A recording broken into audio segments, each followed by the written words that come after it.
یہ بات کسی کو معلوم نہیں رہتی اور یہ بتایا بھی نہیں جاتا، بلکہ ان کو ڈرانے، دھمکانے، اہل حدیث سے خوف دلانے، اہل حدیث کو تعین و تشریح کرنے کے لیے گمراہ مقلدوں کے سامنے اہل حدیثوں کے اصول بتائے جاتے ہیں۔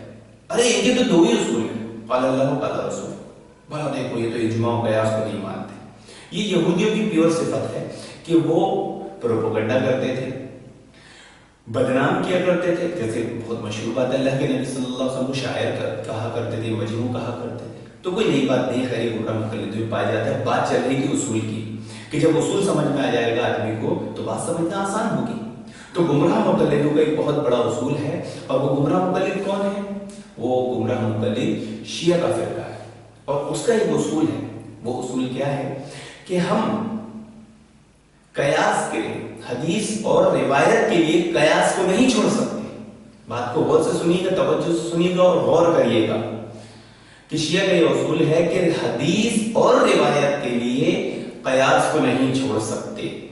تو آپ دیکھیں گے شیعہ مذہب کو کہ وہ قرآن کی آیت اور حدیث وہی لیتا ہے، وہی پیش کرتا ہے جس میں قیاس کی گنجائش ہو، اور جس میں قیاس کی گنجائش نہ ہو، جو بات صراحت آئے، وہ کبھی پیش نہیں کرتا۔ یہ میں نے آپ کو ایک اصول دیا ہوں، ایک اشارہ دیا ہوں، آپ ان کی تمام باتوں پر اگر اس اصول کے تحت غور کریں گے تو آپ کو میری بات سورج کی طرف سے سمجھ لگے گی۔ اور جیسے کہ بھی آپ نے دیکھا مولانا گمن کا یہ ویڈیو، مولانا گمن نے بھی شیعہ کے اسی اصول پر عمل کیا ہے کہ حدیث اور روایت کے لیے ہم قیاس کو نہیں چھوڑ سکتے۔ سب سے پہلی چیز مولانا گمن نے یہ بتایا ہے کہ نماز میں رفع الدین کرنا، اور اس کی تفسیر آپ لوگ دیکھیے گھر جا کر۔ تو میں پوچھنا چاہتا ہوں گمراہ مقلدوں کہ تمہارے کتنے گھروں میں تفسیر ابن عباس رضی اللہ عنہما کی رکھی ہے؟ تو معلوم ہوگا کہ انگلیوں پر، ہاتھوں میں جتنی انگلیاں ہوتی ہیں نا، اتنے گمراہ مقلد بھی نہیں ملیں گے جن کے گھر پر تفسیر ابن عباس ہوگی۔ تو بھلا بتائیں، گمراہ مقلدوں کے گھر پر تفسیر ابن عباس ہے ہی نہیں، اور مولانا گمن مغالطہ دے رہے ہیں کہ گھر پہ چل کے دیکھی، وہ کیا دیکھے گا اس کے گھر پہ سوائے فضائل اعمال کے، بہشتی زیور کے کچھ ملے گا ہی نہیں۔ باقی آپ تو ساری کتابیں چھپا دی اپنی، خیر۔ لیکن اس میں سورۃ المومنون کی جو روایت، جو آیت مولانا گمن نے پڑھی ہے، آپ اگر غور کریں گے دیکھیں گے محترم سامعین کرام، قد افلح المومنون، کہ وہ مسلمان، وہ ایمان والے کامیاب ہو گئے، ایمان والے کامیاب ہو گئے۔ الذین هم فی صلاتہم خاشعون، جنہوں نے نماز میں خشوع اختیار کیا۔ اب یہ روایت کو، یہ آیت کو مولانا گمن نے کیوں چنا؟ اسی لیے چنا کہ اس آیت پر عمل کریں گے تو قیاس کرنا آسان ہے، اور اس کی آڑ میں روایت اور حدیث کو رد کرنا بہت آسان ہے۔ وہی شیعہ کا اصول۔ کیوں؟ کیونکہ یہاں ابن عباس رضی اللہ عنہما فرما رہے ہیں کہ جس نے نماز میں خشوع اختیار کیا کامیاب ہو گیا، اور وہ لوگ کامیاب ہیں۔ اور پھر مولانا گمن کہتے ہیں کہ جو ایسا کرے وہ کامیاب ہے، جو ایسا نہیں کرے وہ ناکامیاب ہے۔ تو اگر مولانا گمن کا ہم یہ تفسیر ثابت ہے نہیں ثابت ہے، اس کی بحث میں آگے جائیں گے، لیکن سب سے پہلے ہم یہ چیز دیکھنا چاہتے ہیں کہ جو مولانا گمن نے اصول بیان کیا ہے کہ جو لوگ رفع دین نماز میں نہیں کرتے وہ کامیاب ہیں، انہی کے پاس خشوع اور خضوع ہے۔ تو میں پوچھنا چاہتا ہوں محترم سامعین اکرام، یہ عید کی نماز میں جو رفع دین کرتے ہیں، یہ وتر کی نماز میں جو رفع دین کرتے ہیں، تو پھر تو ان کی نماز میں نہ خشوع ہے نہ خضوع ہے، اور نہ یہ کامیاب ہے۔ تو معلوم ہوا کہ وَلَا تُطِعْ مِنْهُمْ عَاصِمًا أَوْ كَفُورًا، کہ کسی ناشکر گناہگار کی بات مت ماننا۔ اسی لیے رب العالمین نے قرآن میں فرمایا، کیوں؟ کہ کسی ناشکر گناہگار کی بات مانو گے تو وہی حال ہوگا جو ابھی گمراہ مقلدوں کا ہو رہا ہے۔ یہ آنکھ کان عقل کے پردے بن کر کے ویڈیو دیکھتے ہیں مولانا گمن کی، اور انہیں سمجھتے ہیں کہ یہ کوئی امت ہی نہیں بلکہ نبی ہے، جو بات کہیں گے درست ہوگی۔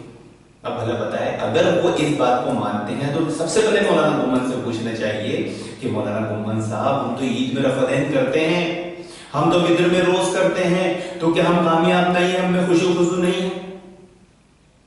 تو معلوم ہوگا وہ کیا جواب دیں گے کہ نہیں، لیکن اس کے دلائل الگ ہیں. یعنی یہ تفسیر جو ابن عباس کیوں کر رہے تھے رضی اللہ عنہما کی کہ نماز میں رفع دین مت کرو، تو یہ اس سے مستثنا ہے.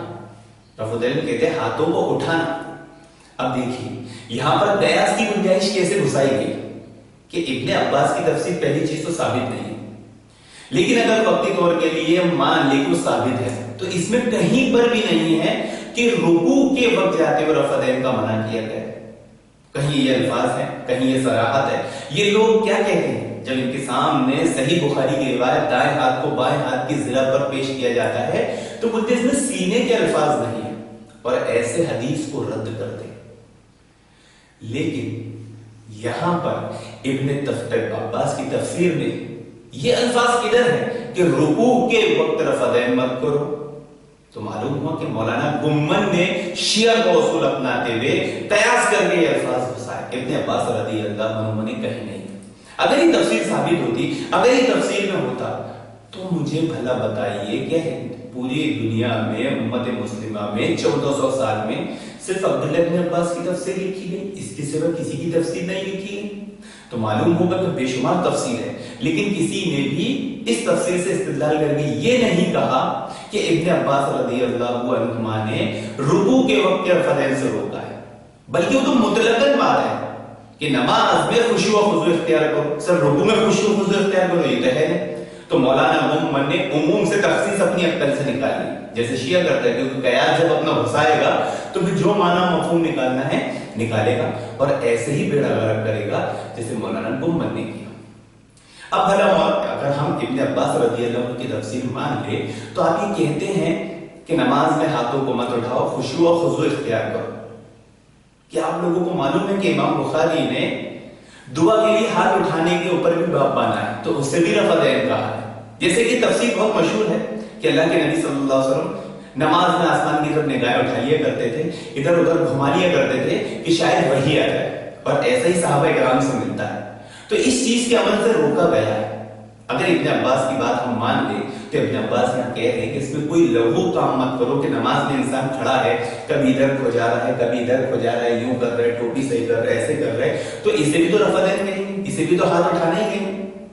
تو وہ تو پوری نماز کا مطلقاً بیان کر رہے ہیں، لیکن مولانا گمن نے لا کے خاص وہیں ٹیک دیا رکوع والے رفع دین پر. تو ان کا یہ اصول تو ان کے اصول سے باطل ہو گیا کہ عید کا رفع دین اس سے مستثنا ہے، وطر کا رفع دین اس سے مستثنا ہے. کیوں؟ کیونکہ وہ حدیث میں آ گئے. تو جب جو چیز تفسیر کے بعد حدیث میں آ گئی تو وہ مستثنا ہو گئی ان کے اصول سے. تو رکوع والا رفع دین بھی حدیث میں آ گئے. اور کون سی حدیث میں آئے؟ صحیح بخاری مسلم کی حدیث. بہترین طریقہ، بہترین اصول. آپ کو سمجھاتا چلو کہ مولانا گمن نے اس میں بڑی ہی چالاکی سے اس عوام کو دھوکہ دینے کی کوشش کی ہے جو ان پڑھ ہے. اب میں ان گمراہ مقلدوں سے پوچھنا چاہتا ہوں کہ تمہارا تو اصول ہے کہ مقلد کا کام ہے اپنے امام کے قول کی تقلید کرے، اس کو مانے، دلیل ڈھونڈنا اس کا کام نہیں ہے. مسلم الثبوت جو ان کی کتاب ہے، اگر اس میں یہ اصول پڑھ لے مقلد کے مقلد کا ایک ہی کام ہے اور وہ ہے اپنے امام کے قول کو ماننا بنا دلیل ڈھونڈے. لیکن مولانا گمن یہاں پر گمراہ مقلدوں کو قرآن کی تفسیر بتا رہے ہیں، اس کی وضاحت کر رہے ہیں. تو بھی تقلید بچی کدھر؟ تقلید سے تو انہوں نے دامن چھڑا دیا. خود مولانا گمن تحقیق کرنے لگے اور لوگوں سے تحقیق کرانے لگے کہ جاؤ گھر پہ ابن عباس تفسیر دیکھنا. تو ذرا مجھے بتائیے، مجھے آج تک کوئی ایسا شخص نہیں ملا گمراہ مقلدوں میں جس کے گھر پہ تفسیر ابن عباس ہو. میرے خیال سے مولانا گمن کے گھر پہ بھی نہیں ہوگی. یہ اصل میں ایسے ایمان کے لٹیرے ہیں من الجنتی والناس ہیں جو دن دہاڑے لوگوں کی آنکھوں میں لال مرچی ڈالتے ہیں اور کیا دھوکہ دیتے ہیں کہ تفسیر ابن عباس میں ایسا ہے. محترم سامعین اکرام، جبکہ جزء رفع دین میں امام بخاری نے ابن عباس رضی اللہ عنہما سے روایت نقل کیے ہیں کہ آپ تکبیر تحریمہ کے وقت رفع دین کرتے، رکوع میں جانے سے پہلے رفع دین کرتے اور رکوع سے اٹھنے سے کے بعد رفع دین کرتے.